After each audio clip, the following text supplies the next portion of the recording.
Сен жалғыз емессің. Жаныңды емде жарқырайсың.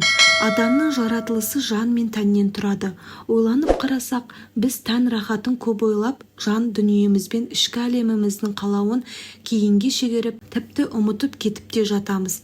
Бірақ жүрегімізге салмақ түсіп, өмірімізде бір қиыншылық орын алған сәтте Алладан дұға тілеп, жан дүниемізге көңіл бөліп, кейде өзімізбен өзіміз жылап, іштегі шерді тарқатып аламыз. Енді бірде көңілді уайым билеп, мазасыз күй кешіп, тіршілігіміз бітпей, берекесіздік басып, бір түрлі шаршаймыз ғой. Таныс жағдай шығар. Біз негізі жұмысымыз бітпегендіктен емес, жан дүниемізге жылу жетіспегендіктен жабырқаймыз. Қазіргі сәтте қиналып, жүрегін тыныш таппай, жанын ауырып, көңіл күйін болмай, ауыр жүк арқалап жүргендей сезіммен өмір сүріп жатсаң, саған рухани тазалық, жан тыныштығы жетпей жатуы әбден мүмкін. Тәніміз қаншалықты су ішуге, тамаққа, түрлі нәпсінің жегендігіне, өткінші нәрсеге ашығып тұратын болса, жанымыз да сондай деңгейде бізден көмек сұрап, Алламен жиі байланыс орнатуымызды өтініп, рухани әлеміміз шөлдеп тұрады. Сенің эмоционалдық күйін тәнінің саулығымен қатар, жанының рухани аш немесе тоқ екеніне тікелей байланысты. Тәнімізді ғана тойдырмай, жанымызды да рухани қоректендіруіміз керек. Жан дүниемізді қалай қоректендіреміз?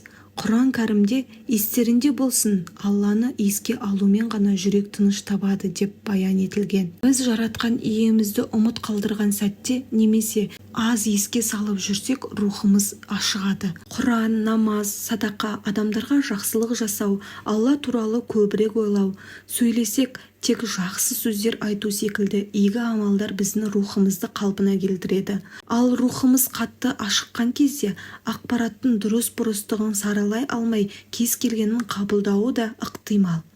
Құдды бір иммунитеті әлсіреген организмнің ауру сырқауға бейім келетіні секілді. Өйткені ашыққан ішкі әлеміміз сырттан келетін ақпараттарды саралауға күш-қуаты жетпейді. Мысалы, әбден рухани сусап отырған, есін енді жинап, иманис ауатын ретке келтіріп үлгерген қыз-келіншектерге соңғы кездегі әлеуметтік желідегі жалпы жан-жақтағы ақпарат шөл далада қалған адамның алдына улысы бар, тазасы бар бірнеше шөлмек суды бірдей қоя салғанмен теңеспетті. Ондай адам тыңдап жатпай, бас салып, шөлімді қандырам деп уланарын ойламай, саралай алмай жұта береді. Сол секілді ашыққан жан да алдынан шыққан ақпараттың бәрінде ақ-қарасын сүзгіден өткізіп, жатпай-ақ сіңіруі ғажап емес.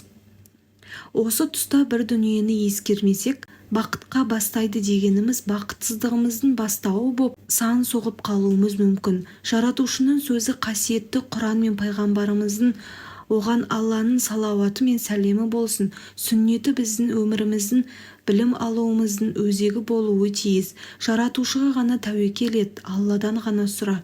Барлық игілік оның ғана құзырында екеніне сен деген қағиданы ұстансақ, бұл білім біз үшін қайырлы болады. Яғни осы заңдылыққа сәйкес келмейтін кез келген ақпараттан бас тартып үйренгеніміз өзімізге пайда. Сонда ғана біз қай білімнің қажет, қай ақпарат қажет емес екенін анық біле бастаймыз. Өзгерісті неден бастаймыз? Рухымыз толығып, үнемі жүрек тыныштығын сезіну үшін не істеу қажет? Әрдайым дәретпен жүр. Күніне қанша рет әжетханаға кірсең, сонша рет дәрет алып жүруге тырыс. Қалайша қиын ғой деген ой келді ме? Иә, кез келген істің өзіміз үшін пайдасын білмегенде ол қиын. Алайда сен өміріне береке кіргенін, жақсы жаққа өзгергенін қалайсың ғой? Сол үшін әрекет керек. Бірден тау қопарып тастайтын үлкен қадамдар емес, осындай білсең де мән бермей жүрген, қиын көріп жүрген қарапайым әрекеттер. Бұл өзің үшін өте пайдалы.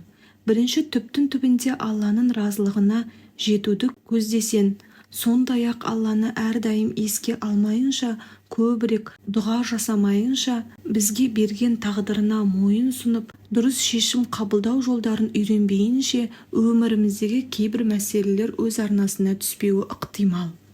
Дәретпен жүрген адамның дұғасы қабыл болу мүмкіндігі жоғары. Тіпті дәреттің көптеген пайдасын заманауи медицина да растайды.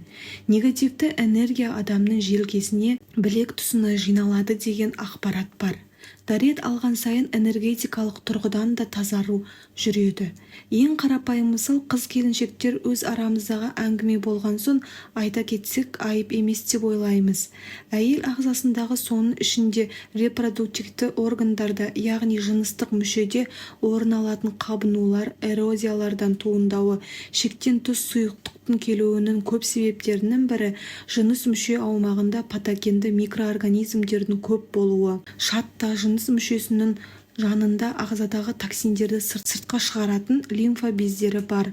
Температура жоғарылағанда, ауа өтпейтін іш киім кигенде, ұзақ аяқты айқастырып отырғанда, былғарыдан жасалған ауа өткізбейтін орындық, дивандарға отырғанда температураны реттеу үшін белсенді тер бөлінеді. Ылғалды жылы орта бактериялардың сүйікті мекені екенін білетін шығарсын. Уақыт өткен сайын олар көбейіп, өздеріне улы затпен жағымсыз иіс шығарып, ары қарай қынап арқылы ішке қарай саяхаттап кетеді. Одан кейінгі процесс көпшілігімізге белгілі. Ал әрдайым дәретпен жүру көбейіп келе жатқан осы патогенді микроорганизмдерді жоюға көмектеседі. Аталған дәретпен жүрудің өте көп пайдалыларының бірнешеуі ғана. Осы әрекетте ылғи да жасауға өзіңді тәрбиелеу арқылы әдетке айналдырып, тіс тазалағандай автоматты түрде жасайтын кезге жеткенінде өз бойынан өте көп пайдаларын байқау қиын емес. Дегенмен не етету Алла разылығын бірінші орынға қоюды ұмытпа. Барлық жақсылықты бізге берекесімен беретін тек Алла.